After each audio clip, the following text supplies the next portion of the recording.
Kagabi pa walang kuryente. Hindi pa rin ako makapagluto. Tanghali na, wala pa akong almusal. Wala pa rin akong almusal at tanghalian. Plano ko lumabas na lang ako. Kasi wala din ako magawa dito. Hindi ako makapagluto. Kasi yung lutuan namin ay electric. Wala naman kami ditong gasol. And then wala din naman ako magawa kasi wala kaming internet, walang ano. So labas na lang ako. At doon na lang ako kumain siguro sa labas.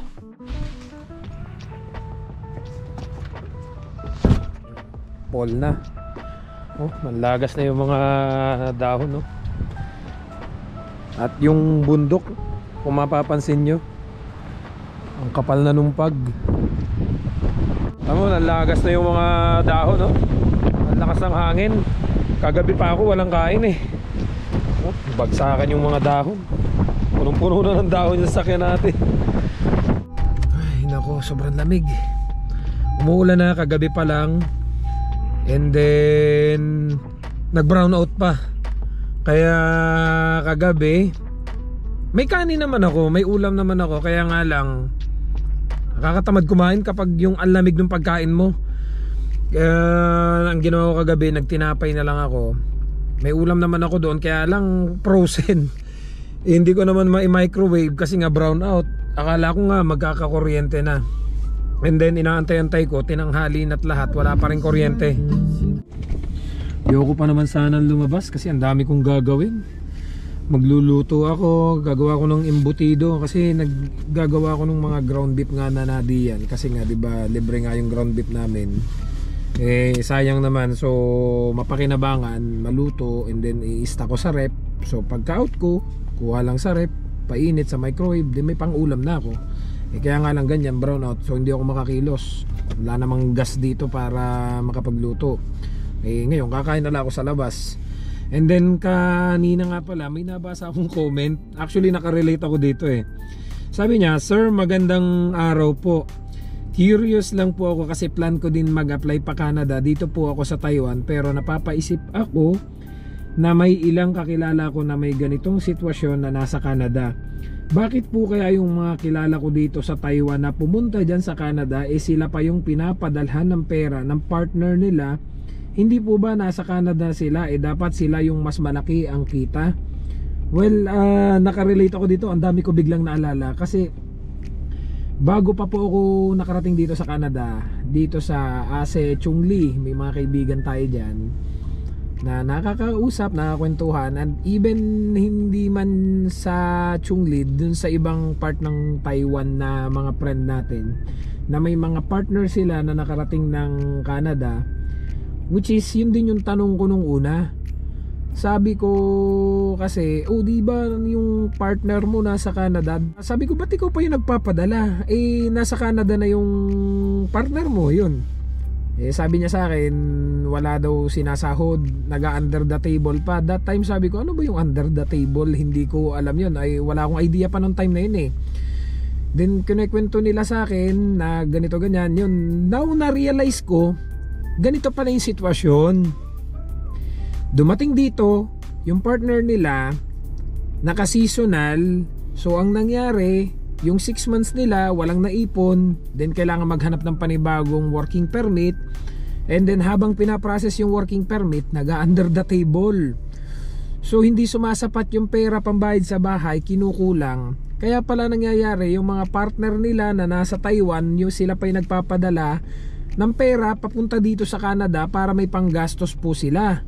Which is, sabi ko nga, yun nga din ang tanong ko dati, ba't ganun nasa Canada sila pa yung pinadadalhan?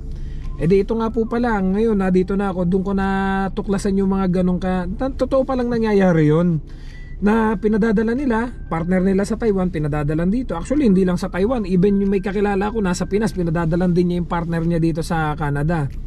And then yun nga, dahil naka under the table pa, sumasahod ng cash, which is illegal. Alam naman po nating illegal yan. Kumbaga cash job yung kanilang trabaho. Na ang nangyayari, hindi sumasapat, kaya pinadadala nila hanggang sa maka-recover yung tao, makakuha ng working permit na 2 years, and then saka po sila makakapagtrabaho at makakabawi. Ang problema nga lang, medyo napaawa din naman ako dun sa iba. Hindi lang ilan kasi yung kakilala ko. Kaya do sa mga subscriber natin, kasi majority po ng mga subscriber ko nasa Taiwan eh. Kasi alam naman po ng karamihan dito na ako'y galing Taiwan bago ako nakarating dito. Kaya marami po tayong subscriber from Taiwan. Pero hindi lang po ito sa Taiwan nangyayari, even sa Philippines. Ito nga po, napaawa ako dun sa iba nating kaibigan na anong nangyari, may mga partner sila na sinuportahan nila yung gastos pagdating dito sa Canada. Sinuportahan nila yung application nila papunta sa Canada. Yung iba nasa Canada na, and then yun nga, nag-separate na, naghiwalay na sila.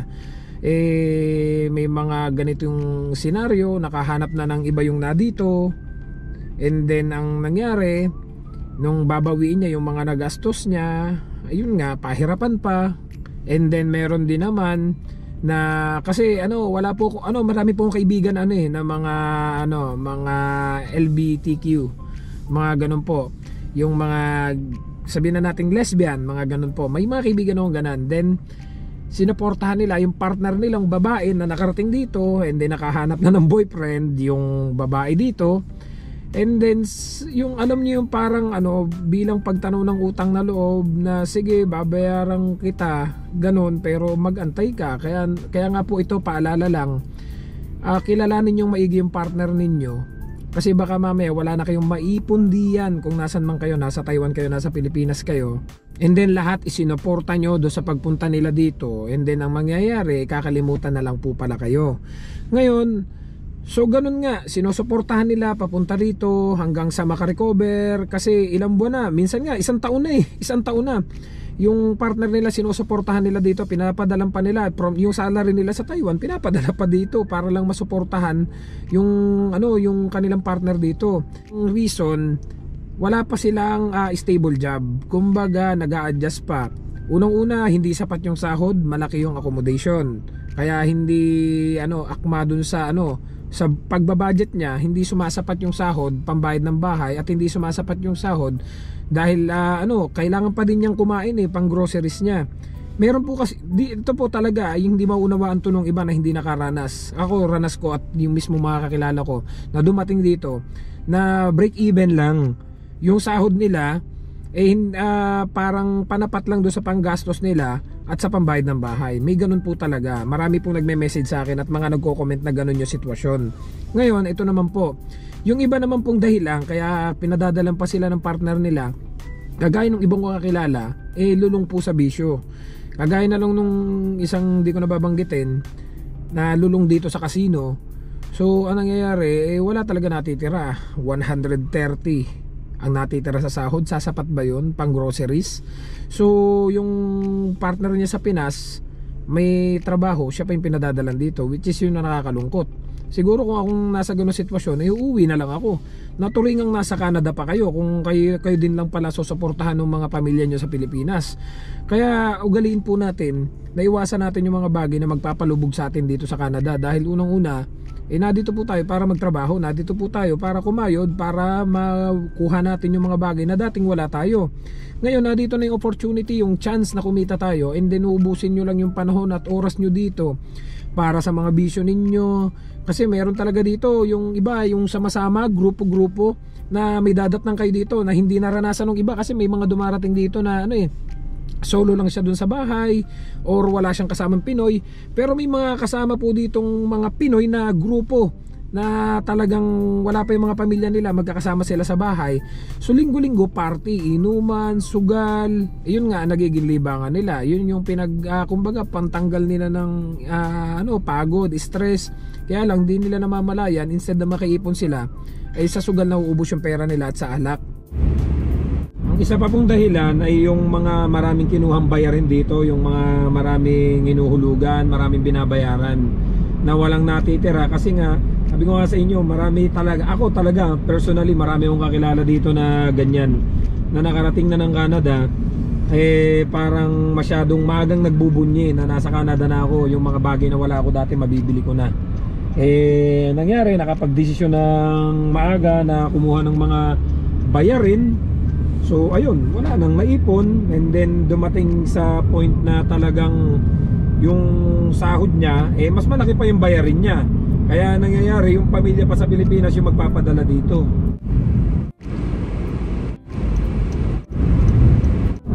Wala pa naman sana akong planong lumabas. Luluto na lang sana ako na magluluto ngayon for the whole week kasi stock ko. Yung iluluto ko ngayon, stock ko na for the whole week, nakalagay sa rep, and then init-init na lang. Wala, brown out. Gusto ko pa naman kumain kasi gutom na ako. Wala pa akong almusal. Totoo yan, wala pa akong ligo eh. Pero naghinaw naman ako kasi kahit pa paano may natirang heater. Yung heater may natirang mainit na tubig. And then bukas dadaanan ako ni Tol Emerson. Punta kami ng US. First time kong makakapasok ng US bukas. Para kahit pa paano may idea kayo dun sa mga, kasi pasensya na po, hindi ko pa nagagawa ng video talaga yung pagkuha ng US visa. Yung interview nagawang ko na kasi sobrang busy po kasi tinatapos ko yung mga module ko. Kasi nga di po ba napasok ulit ako ngayon, nag-online study po ako. And praise God, patapos na yung aming first semester. So kahit pa paano medyo happy ako. Hanggang December kasi yung deadline namin. So kailangan ko siyang tapusin para may submit na, kasi ilang professor na yung nagpa-Zoom meeting. Medyo na kinakabahan na yung mga klase ko kasi until na wala pa silang nagagawa. Ang hirap din pala nung nag-online class ka tapos may pasok ka, medyo talagang stressful. Kaya tinapos ko muna nung mga nakaraan. Kaya kung napansin nyo, madalang na ako mag-upload. Siguro pag natapos tong online class na to, babalik na isigla ko sa paggawa ng vlog. And then yung ship nga namin medyo pagod na talaga. Kaya dun sa mga napunta dito sa amin, hindi ko na talaga mamit eh. Kasi dati 2 ship lang kami, magmi-milking kami sa umaga at sa gabi. Ngayon iba na po. Ngayon nagmi-milking kami 3 beses na sa isang araw. Bali yung uwi ko talaga, hindi na ako kapag cellphone, talagang tutulog na lang. Inaantay ko nga tong day off kong to. Sabi ko 1 week kong inantay tong day off kong to, tapos brown out pa, tapos may bagyo pa. Butit uminit ngayon lang. Magdamag umuulan, ang lakas ng hangin, hinahampas yung pader ko. Kaya medyo hilaw din yung tulog ko. And then yun nga, nagbasa-basa lang ako. Buti ka mo, kahit walang wifi, may data naman tayo. Kaya nakakapag-reply ako doon sa mga nagko-comment sa YouTube. And then nabasa ko nga tong comment niya na bakit nga daw yung mga nasa Canada pa yung pinapadalhan ng mga kakilala niya. Totoo po yan nangyayari. Marami po akong kakilalang ganyan. Yung mga nasa Pinas pa yung nagpapadala dito sa nasa Canada, yung nasa Taiwan pa yung nagpapadala dito sa nasa Canada. Marami po talagang ganyan dito. Kaya nga sabi ko nga po sa inyo, huwag kayong masyado mag-expect pagdating nyo dito, lalo na kung kayo ay temporary foreign workers. Kasi yung iba, hindi naman dumating dito ng temporary foreign workers, masyadong sabi nung iba, may nag-comment nga, nabasa ko, bakit kasi nagiging temporary foreign workers pa kayo? Pwede naman kayong maging landed immigrant. Hindi naman po lahat eligible makapag-apply dito ng pagdating mo dito, PR ka na kagad. Hindi po lahat. Yung iba naman, alam niyo po kasi, yung iba na hindi naranasan, yung naranasan namin, magkakaiba po tayo ng karanasan. Yung iba dumarating dito, landed immigrant. Yung iba naman dumadating dito, naka-open working permit kahit saan magtrabaho. Yung iba naman dumarating dito, ini-sponsor ng magulang, ini-sponsor ng ng pamilya. Dumating sila dito, walang kahirap-hirap. Hindi nyo po naranasan maging temporary foreign workers. Kaya hindi talaga kayo makaka-relate doon sa mga nung kagaya nung minsan yung sinabi ko, yung may abuse. Sabi nung iba, ganito, ganyan ang gawin. As if naman naranasan yung maging temporary foreign workers. Tsaka magkaiba po yung blue collar sa white collar na dumating dito. Magkaiba po yun. I'm just sharing my experience po. Kaya doon lang po. Tsaka hindi po ako bumabanggit ng name ng company or employer. Kaya kung didiktahan nyo po yung iba, nasasabihin nyo, ganito, ganyan ang gawin nyo, magsumbong kayo, ganito, hindi po. Kasi ang dami kong kakilala dito. Even may abuse na nangyayari, nananahimik lang. Alam ko po yung mga reason nila kung bakit sila nananahimik lang Hindi po kasi tayo maintindihan ng iba na hindi naman naranasan kung bakit sila nananahimik. Sasabihin ng iba, ganito, ganyan. Madali pong sabihin sa inyo, wala kayo sa sitwasyon nila at hindi nyo naranasan. Lalo na kung dumating kayo dito, wala naman kayo sa farm, hindi naman kayo low wage. Baka nasa opisina nga kayo Oh, 'di ba? Hindi nyo maintindihan sila. Ay sa dami nung kakilala kong ganun. May mga abuse, sinabi nila kung bakit, kung ano yung abuse. Ba't hindi sila nagsusumbong? Imposible naman nakarating sila dito ng Canada, hindi nila binasa yung kontrata nila. Nakakaintindi po yung mga yan, talagang gusto lang manahimik. Marami po kasi ditong mga bagay kayo matutuklasan pag wala pa kayo sa Canada at nakarating kayo dito. Doon nyo marirealize na yung mga bagay dati na ina-expect nyo, ay ganun pala. Kaya nga sabi ko nga sa inyo lagi, don't expect too much pag nakarating kayo dito sa Canada. Doon nyo malalaman yung mga bagay na ina-expect nyo. Na kasi yung iba, kakilala ko, pagdating ng Canada, makakakuha na kagad ako ng sasakyan. Kagaya ng mga kakilala ko na bago kagad yung sasakyan. Pagdating dito, hindi nila alam. Ayun, hindi pala sasapat yung sahod nila para makuha yung sasakyan na gusto nila. Dito ako madalas kumakain pag gusto ko mag food trip kasi dito unlimited. Nakita nyo na naman to sa ibang vlogs ko, di ba? Napakaraming pamimilian dito. Buti na lang at bukas na. Bring your camera, take a picture of it. Yeah, I'm just doing a vlog. Oh, you're doing a vlog? Yeah. This is part of the decoration.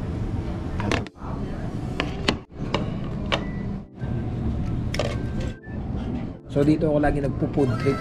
I-try nyo to, itong spring roll nila. Sobrang sarap. Talagang hello. And then ito yung pinakang binabalik-balikan ko dito pag sinausaw mo siya dito sa suka. Naku, grabe. Panalo. Yeah. It's good. And then, sulit talaga. Yan ito, may chicken, yung spring roll, tapos may siomay, panalo. For only $18, talagang makakain mo lahat. Mayroon din dito mga cakes and ice creams. Mamaya natin babanatan yon. So for the meantime, mag-soup muna tayo para So, maya na lang guys, kakain muna ako para ganito kasi ako talaga ang katakaw. Kaya magpupudrip muna ako. Hindi ako sanay na nagugutom, kaya kanina nahihilo-hilo na ako nung nasa bahay. Kaya sabi ko lalabas na ako, dito na ako kakain. So balikan ko na kayo mamaya guys. Bye bye. Sobrang busog ko. Hindi ako makalakad. Kanina kasi wala akong agahan, wala akong tanghalian. And then ngayon, ito, papahinga muna ako bago tayo mag-ikot-ikot. Kasi dito na din naman ako sa labas. So pasyal na muna tayo. Hindi sana ako lalabas kasi ayoko ng ganito, napapagastos ako. Pero pag sa pagkain naman, hindi tayo dapat nagtitipid. Wala pang almusal, wala pang tanghalian. Pag ganun pa naman, para ako nahihilo. Kaya sabi ko, kain na ako sa labas. And then nag-message yung kasama ko na may kuryente na daw, saktong nakain na ako dito. Kaya yun, mamaya ko na lang siguro lutuin yung embutido kong ginawa pagbalik. Well anyway, regarding do sa nabanggit ko kanina, sabi ko nga po sa inyo, kung halimbawa darating kayo dito sa Canada at alam nyo naman na hindi pa sigurado yung dadatnan nyo, tama nga po si Inags. Kung napanood nyo yung video na ginawa ko nung interview ko kay Inags, sabi nga niya, ang pinakamahirap talaga dito is yung temporary foreign workers kasi nga close working permit po tayo. So kung makapag cash job ka man or makapag under the table ka man, that is illegal. Huwag nyo na pong ilaban yung mali kasi talagang nasa rules po yan ng IRCC na talagang hindi tayo pwede magtrabaho sa iba kasi tayo close working permit. Well, kung matigas ang ulo nyo, pwede naman talaga. Maraming gumagawa niyan. Pero yun nga po, pag napauwi kayo dahil lang doon sa paghahangad nyo makapag part time, sayang naman yung kontrata nyo at baka yung chance nyong ma-PR ay hindi na mangyari. Kaya nga sabi ko, pag dumating kayo dito, ipon-ipon muna dahil yung iba na wala pa naman talagang kasiguraduhan at yung iba po talaga kasi masaklap yung dinadatnan na hindi maganda.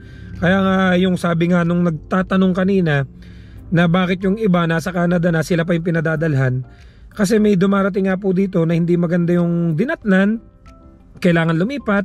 So pag naghanap ka, kailangan mo ng pambayad ng working permit doon sa consultant or pang asikaso habang mga panahong naghahanap ka ng malilipatan. So kaya po wala akong nakikitang masama naman dun sa na dito kayo sa Canada, padadalang kayo nung nasa Pinas, padadalang kayo nung nasa Taiwan, wala naman pong masama doon.